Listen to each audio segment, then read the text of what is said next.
శ్రోతలకు నమస్కారం. ఇప్పుడు నేను గరుడ గర్వభంగం అనే ఒక చక్కని పురాణ కథను చదివి వినిపించబోతున్నాను. ఇంకా కథలోకి వెళ్దాం. దేవేంద్రుడికి రథసారథి అత్యంత సన్నిహితుడు అయిన మాతలికి సుధర్మ అనే భార్య ఉండేది. వారికి లేక లేక ఒక ఆడపిల్ల కలిగింది. ఆమెకు గుణకేసి అని పేరు పెట్టుకుని ఎంతో గారాబంగా పెంచారు. గుణకేసి పెరిగి యవ్వనవతి అయ్యి 3 లోకాలలోనూ తన వంటి సౌందర్యవతి, లావణ్యవతి, అంగసౌష్ఠవం కలది లేదనిపించుకున్నది. ఆమెకు పెళ్ళియేడు వచ్చేసరికి మాతలికి తగని విచారం పట్టుకున్నది. ఎందుచేతనంటే గుణకేసికి తగిన వరుడు మామూలు మానవులలో కానీ, ఇతర దేవగణాలలో కానీ, ఋషులలో కానీ ఆయనకు ఒక్కడైనా కనిపించలేదు. చివరకు మాతలి విసుగు చెంది తన భార్య అయిన సుధర్మతో, అమ్మాయికి తగిన రూపవంతుడు, గుణవంతుడు పాతాళలోకంలో దొరుకుతాడేమో చూస్తాను అని చెప్పి పాతాళానికి ప్రయాణమయ్యాడు. ఆయనకు దారిలో నారదుడు తగిలి కుశల ప్రశ్నలు వేసి, ఎక్కడికి ప్రయాణం? సొంత పని మీద, ఇంద్రుడి పని మీదనా అని అడిగాడు. మాతలి తన పని గురించి నారదుడికి చెప్పి, నేను వరుణుణ్ణి చూసి పాతాళం పర్యటించబోతున్నాను అన్నాడు. ఇంకనేం, నేను వరుణుణ్ణి చూడటానికే పోతున్నాను, ఇద్దరము కలిసే పోదాం అన్నాడు నారదుడు. నారదుడికి మాతలికి వరుణుడు ఘనమైన స్వాగతం ఇచ్చి ఇంద్రుడికి జరపదగిన మర్యాదలన్నీ మాతలికి జరిపాడు. తరువాత వారు వరుణుడి అనుమతితో పాతాళంలోని వివిధ ప్రాంతాలు పర్యటిస్తూ వెళ్ళారు. ఒకచోట హిరణ్యపురం అనే మహానగరం ఉన్నది. అది మయుడు నిర్మించినది. ఇతర లోకాలలో ఓడిపోయిన రాక్షసులు అక్కడ నివసిస్తున్నారు. అలాంటి నగరంలో అల్లుణ్ణి అన్వేషించటానికి మాతలికి మనస్కరించలేదు. తరువాత వారిద్దరూ నాగలోకంలో ఉండే భోగవతీపురానికి వెళ్ళారు. అమరావతి పట్టణానికి తీసిపోని ఆ నగరంలో వాసుకి రాజు, శేషుడు మొదలుగా గల మహాసర్పాలు అక్కడ ఎందరో ఉంటున్నారు. ఆ నగరంలో తిరుగుతూ ఉండగా ఒక చక్కని యువకుడు మాతలి కంటపడ్డాడు. మాతలి నారదుడితో, దేవర్షి, ఆ కుర్రవాడెవరు? ఇతని తల్లిదండ్రులెవరు? ఇతను నాకు బాగా నచ్చాడు అన్నాడు. ఇతని పేరు సుముఖుడు. వీళ్ళది ఐరావత వంశం. ఆర్యకుడు ఇతడి తాతగారు. ఇతడి తండ్రిని చీకురుడనేవాణ్ణి ఈ మధ్యనే గరుత్మంతుడు చంపాడు అన్నాడు నారదుడు. కుర్రవాడు చాలా అందంగా ఉన్నాడు. వీడు నా కూతురుని చేసుకోవటానికి సమ్మతించేటట్లు చెయ్యగలవా అని మాతలి నారదుడితో అన్నాడు.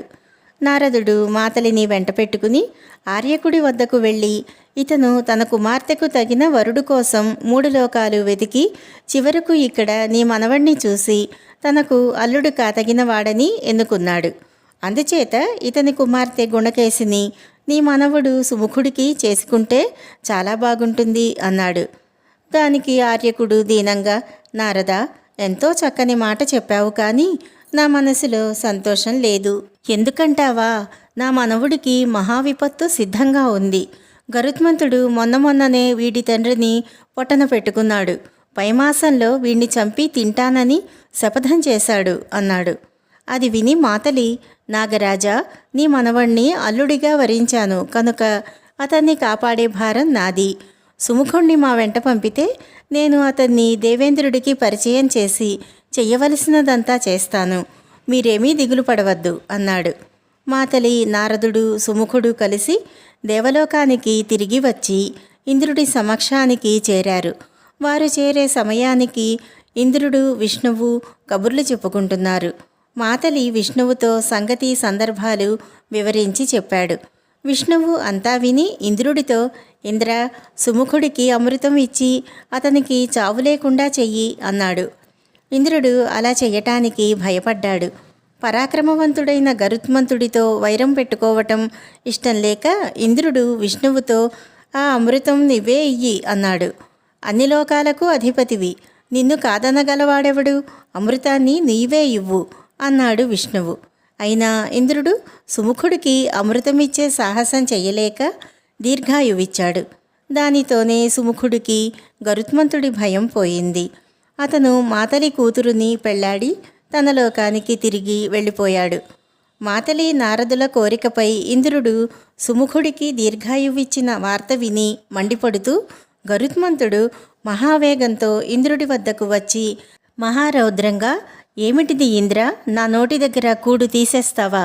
బ్రహ్మ నాకు ఆహారంగా ఏర్పాటు చేసిన దాన్ని నిరాకరించటానికి నీకేమి హక్కుంది? ఆ సుముఖుణ్ణి చంపి తింటానని ప్రతిజ్ఞ కూడా చేశాను. ప్రపంచంలో నా వంటి బలాఢ్యుడు లేడు. ఒక ఈకతో నిన్ను సునాయాసంగా మోయగలను. నేను విష్ణువును వీపు మీద మోస్తూ సేవ చేస్తున్నానని నీకు లోకువైనట్టుగా ఉన్నది. ఈ విష్ణువు మూలంగానే నా పరువంతా పోయింది అని ఒళ్ళు తెలియకుండా పేలాడు. అతని పేలాపన విని విష్ణుమూర్తి, గరుడా, నీకు బుద్ధి లేదు.